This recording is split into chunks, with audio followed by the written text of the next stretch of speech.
மெதுவாக உன்னை கொஞ்சம் தொட வேண்டுமே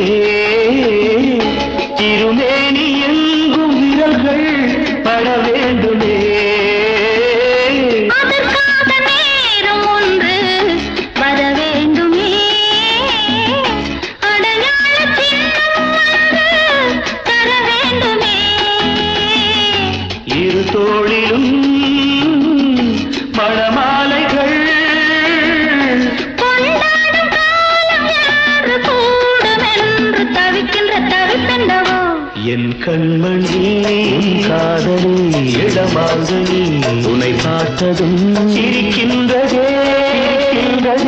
நான் சொன்ன ஜோக்கை கேட்டு நாடவோ நீ நகைச்சுவை மன்னன் இல்லையோ என் மன்னவன் காதலன் என்னை பார்த்ததும்